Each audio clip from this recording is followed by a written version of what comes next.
What's up mga kapatid gutom? So ito na naman, nagluluto na naman tayo guys. Magluluto tayo ng corn beef guys. Ito yung bagong corn beef ng Prem guys. So hindi nyo pa alam na merong bagong product ang Prem guys. Hindi lang siya luncheon meat, meron na siyang corn beef. So papakita ko sa inyo. So ito yung corn beef ng Prem. So susubukan natin guys kung anong sustansyang dala nitong Prem corn beef na to. Kung sustansya ba siya o talagang ewan guys no. So ito na nga. So, hindi ko alam kung magkano tong Prem na to. Hindi ko rin alam kung saan ko binili tong Prem. Baka sa SNR, guys. So, anin na lang natin. So, ito na nga. Lalagay na natin kung malakasan ng naiupak na Prem na to. Joke. So, ito na nga. Inuna na natin, guys, yung patatas, guys. Nagpatatas na tayo sa ganyan, guys. So, ito na nga. Pinapakita ko sa inyo. Pasensya na wala akong camera na wala akong... Yan, hanggang ganyan lang ko sa pagluluto ko guys. So, yan. So, inuna natin guys yung patatas, syempre. Parang fries yung dating niya, syempre, di ba? So, yummy mo to the highest level ulit, guys. So, yan, gisa-gisa lang. Wala tayong sibuyas na naman, guys. Pero meron tayong garlic, guys. Mas okay ang ating garlic, guys. So, mas gusto ko garlic sa, corned beef, mas maraming garlic. So, ayan na guys. Ang bango ng amoy niya guys. Pero yung lasa, hindi pa natin malalaman guys. Kasi nagigisa pa tayo guys. Yan.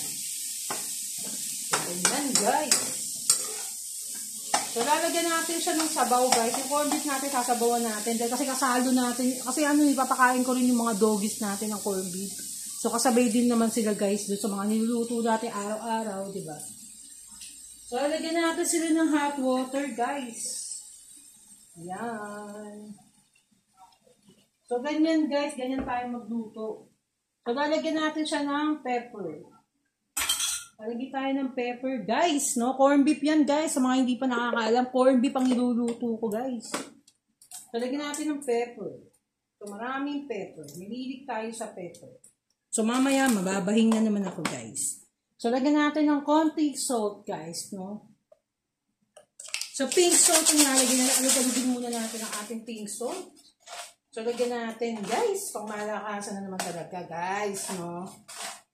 So, yung pink salt. Nakakapagod nung mag-ikot na ganito, guys. Yung pink salt. So, ganyan, guys.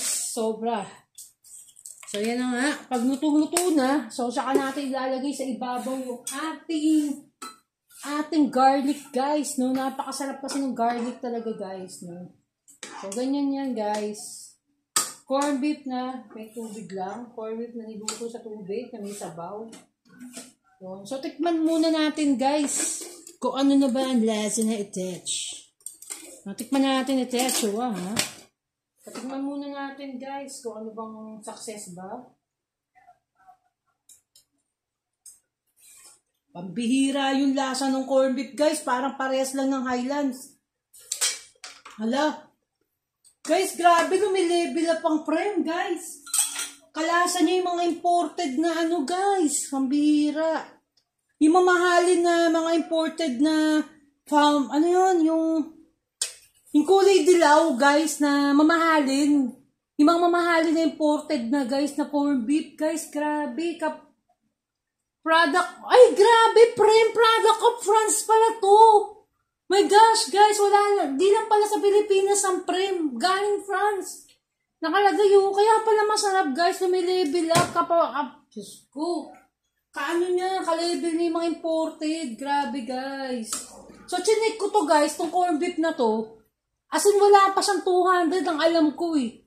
O more or less, siguro nasa 200, ganun. Oo, dahil kasi yung mga gantong kalalaki guys na imported na corned beef natin na nabibili, ang mahal nito. Lalo na yung brand na yun, yung kulay dilaw.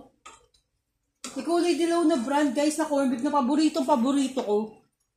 Alimutan ko yung brand guys. Basta paborito ko yun kasi ang mahal nun, yung isang ganto nun, nasa 300 guys. Yung isang ganto nun. So ito, wala pa siguro 200 to. Hindi ako nagkakamali. Kasi hindi naman ako bibili guys ng 250 to. Hindi ako bibili guys eh. Oh, kung 200, pwede pa siya. Kung 200, pasado pa sa akin. Kaya dalawa lang yung binili ko siguro guys.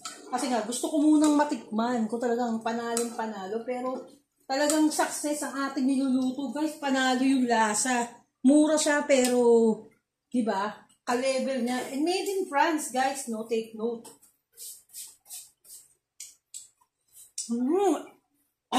Ang sarap. Sarap, guys. Ang sarap niya. So, mamaya natin lalagay yung garlic, guys. Sa ibabaw natin kapag lalagay yung garlic pag naluto na. So, yan. Medyo matigas pa yung patatas niya, kaya medyo anuhin pa natin. Anuhin pa natin siya. So, yun, guys, na nakakatuwa na made in France pala tong prem na to. Grabe, guys. Ang sarap niya, guys. Talagang asing panalo talaga, guys. Beef na beef siya. Oo, tsaka wala akong masyadong nakitang mantika, guys, doon sa loob ng kanin. Kasi yung mga ibang nabibili natin ng mga ganyang corned beef, makikita mo sa ibabaw, sobrang yung pagkamantika niya. Diba? So ito, hindi siya ganun kamantika. Ang sarap. Grabe, guys, mas masarap pa siya doon sa imported, sa totoo lang. Ano pa, something yun, yung corned beef na yun na kinakain ko, favorite ko, yung corned beef na yun. No?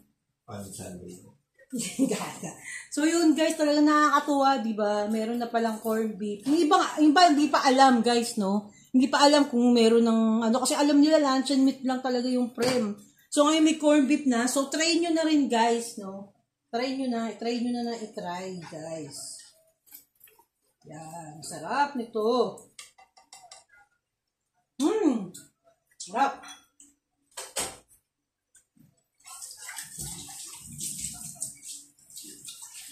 So, sasali na natin sa ating lagayan, guys. Tapos, ano na natin siya. So, hindi natin isasama, guys, hindi natin lulutuin, guys, yung ating garlic. So, kakainin natin na sa ibabaw mismo yung garlic doon sa niluluto natin, guys.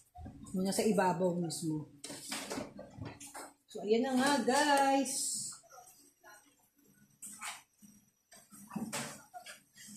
So, ang bango niya, guys, talaga. Sobra.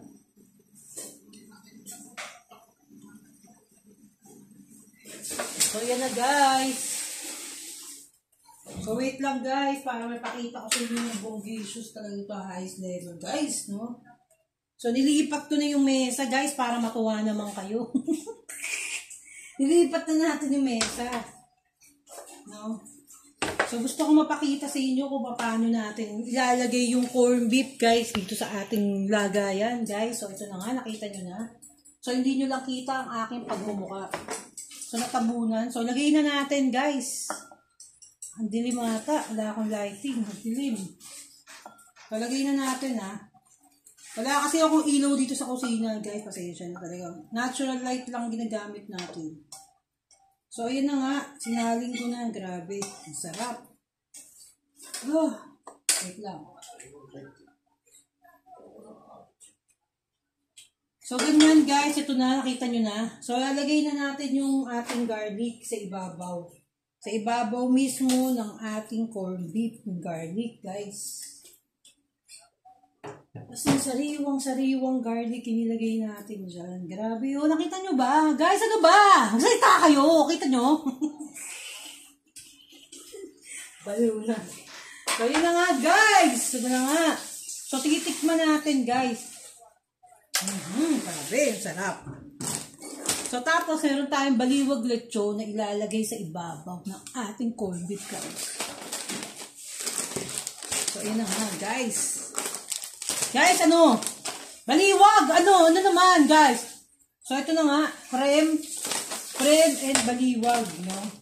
Yan, prem, corned beef, and baliwag. So, yun na nga. Lagyan natin yung ating, So, yan. So, tikman natin, guys. So natin. To the highest level. Grabe. Grabe to, guys. So, yun lang yung ganyan natin yung design. Ating corned beef and chicharong baliwag. So, ako pa lang nakakagawa nitong mga vlogger, guys, no? Wala pa ako nakikita ang gumagawa nito. So, So, pag ginaya nila ako, alam na. No, alam na natin, guys, ha? Alam na natin. So, ako pa lang, ang kauna-una ang gumagawa nito, guys. So, yun na nga, guys. So, titikman na natin. Husgahan na natin. Ano ba ang mga kaganapan?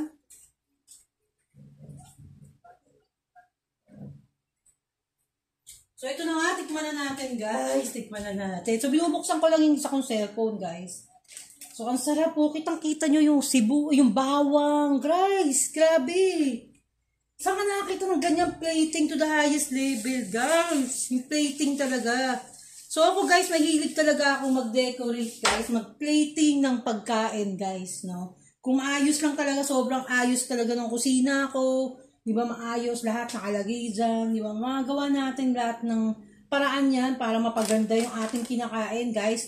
So, hindi lang yung ano, guys, hindi lang yung panlasa natin yung nasasarapan, mismo yung mata natin, guys, nasasarapan doon sa kakainin natin, di ba? Hindi lang dapat mata ang nabubusog. Di ba? Hindi lang mata ang dapat mabusog, kundi yung syempre sarili natin, di ba, guys? So, yan.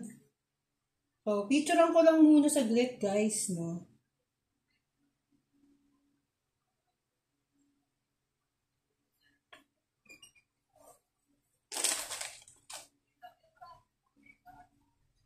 So, di kita yung corned beef.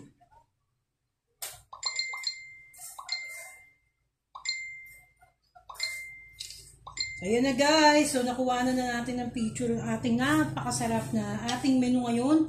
So, titikman na natin ngayon guys, no? So, tikman na natin guys. Ito, kukuha ko ng corned beef na merong garlic, guys. Ang sarap, talagang fresh garlic talaga siya. Ayan, no? Garlic. Tapos, lagyan natin ng chicharon on the side sa ating spoon, guys.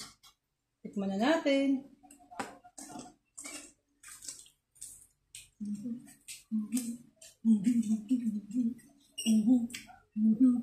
Ang sarap! Nakaiba?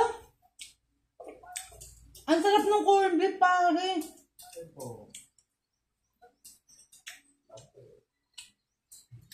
Masarap ng corned beef. In fairness, guys.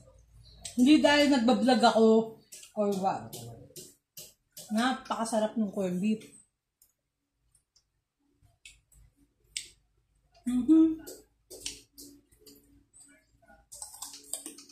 Haba.